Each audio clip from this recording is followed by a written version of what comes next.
So I manage sales and marketing at Stockhouse. Anybody here use Stockhouse.com, investment website? Good, you're all going to sooner or later. On the marketing side, it means I'm really dialed into where our traffic comes from. I'll talk a little bit about how big the site is right now and what investors are actually doing on site. And on the sales side, my team builds programs that connects public companies with investors. So the cannabis sector has been huge for our company, but for the entire ecosystem that sort of services the capital markets. I'll just get into what we're seeing.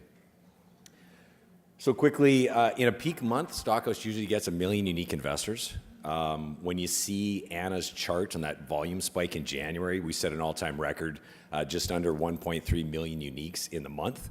That was a huge lift over December. Cannabis was breaking the internet. I'm going to show you a couple trends that we're seeing. So last year, in the last 12 months, we've had just under 8 million uniques on site. And our site is very skewed towards Canadian listed companies. We call ourselves small cap, but as the other speakers have said, small cap's out the window now with cannabis. You've got Canopy is $8 million market cap. There's companies trading, a lot of companies now trading over $10, which a couple years ago was unheard of. And investors use our site to manage their portfolio, to discover their next investment opportunity, and largely to discuss. So we've got what we call the bull boards, which are our chat rooms. So today I'm going to show some stats which show where the activity has been and a couple trends over the year. And I'm using quote lookups plus the chat volume.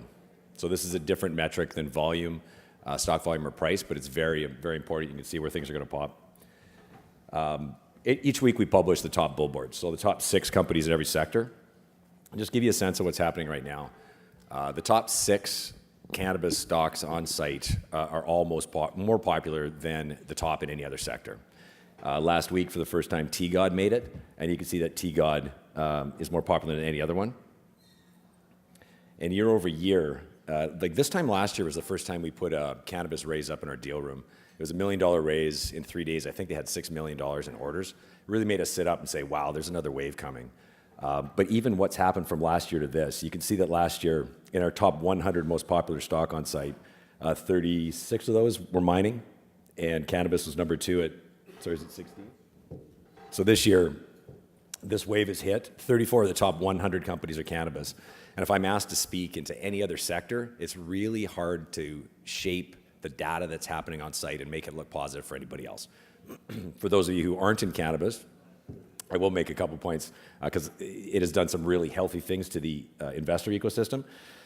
But the next slide, and this is very mind-blowing, but I think it's very healthy of what's coming down the pipe, is that of those 36 cannabis companies that are out of the top 100, cannabis discussion on site represents 54% of the entire discussion. And that's amazing. And I think what it shows is there's a really broad interest. It's not like Canopy and Aurora are the Apple and Google, and investors are trying to decide which ones of those is going to be their play. We're seeing this pent-up demand where investors are looking for what's next. And it's that whole cascade where it's which is going to be the next 50 cent that goes, which is the next niche, like is it labs? It's moving past it's post-cultivation now. But as I said, I think that really shows all the demand. And I wanted to show this too. So these are the top 10. And last year, we just gave an award to Aurora. They were the top overall symbol on site. They had 4.5 million page views, which is almost 1 out of every 100 page views on site. That 350 million we had last year, it's actually more than 1 out of 100. But to show like Isodiol in the last 2 months has 425,000 quote lookups. So, and that's a $150 million market cap. It really shows that there's room for new entrants to compete for investor interest with these 800-pound gorillas. So it's the broad. And here's the exciting thing, that if I was talking to a gold company, this is what I'd pull up. What has happened, we had 300,000 extra unique investors come to us in January, and they are skewing young. So what's happened year over year, our largest demographic group on site is 25 to 34-year-olds. And for everybody that said millennials are not going to invest in equity, they were wrong. What millennials had to see was something new. They had to see volatility.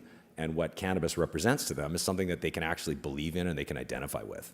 So all of the investor relations marketers out there have to sit up, not just within this sector, but with other sectors, saying, okay, now how can we market to those millennials? So for those of you who are looking to list, one of the mistakes I think tech companies make all the time is they think if I build it, they will come, right? I'm going to build a good company, not have to worry about the markets. Cannabis right now is in an amazing spot where investors are turning over rocks to find the next opportunity, but it's a bit of a land grab right now. And if you list without having a real marketing plan, you're going to be looking back and saying, wow, where would we be had we done that first? So I'm just going to give you a couple must-dos. First, I'll give an example. So Phyvita, they listed at Christmas time, literally Christmas week. They did a big seeding program where they did a lot of marketing pre-listing.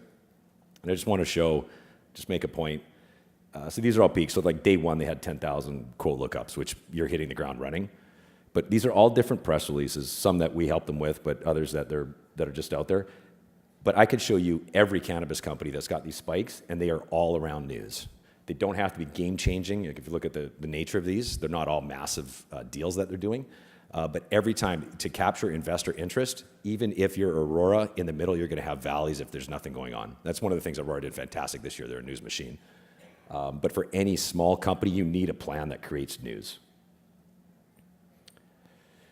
Another point, your CEO may be your best salesperson, he may be your top scientist, but he or she is only one person.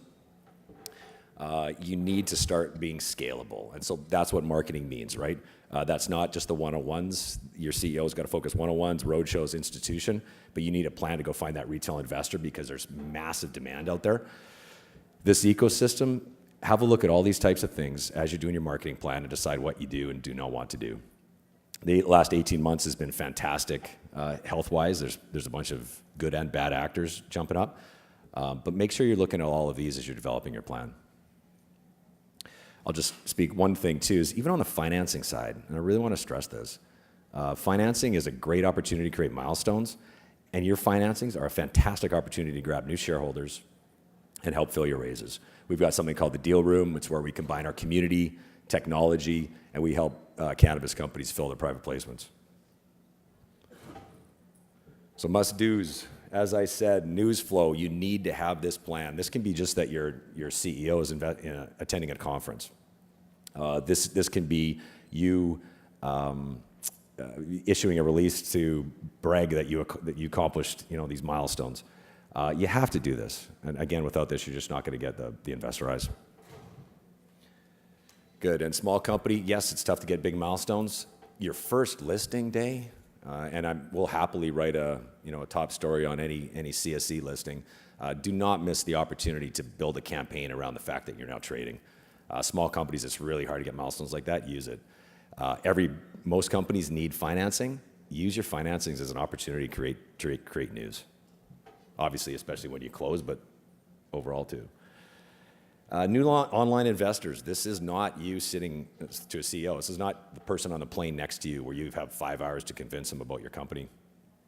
This is somebody seeing a video, hearing about something on the street, and they do some investigation. Those online investors, it's a sales funnel. For them, they have to see if there's not volume, if there's not some crazy buzz, which cannabis has right now. You need to create that news. Newsletter writers like third party, there has to be something to reinforce them if you're trying to get them to move forward and invest with an online account. And as you create your marketing plan, be really honest about who it's addressing. Like, are you really just marketing to your existing shareholder base, or is this a plan that's going to add additional shareholders for you? Your CEO, not scalable, one-person army. You got to think past that. And then finally, I can't stress it more, financings are hugely positive news, especially now, Anna talks about $140 million raise. We have lots of small companies that are quietly closing $15 and $20 million raises. When an investor sees that and he starts digging, that's really exciting stuff. But you got to get the news out there. So that's me. So my name's Justin Meiklem. I'm with Stockhouse. Happily answer any questions. Thank you very much.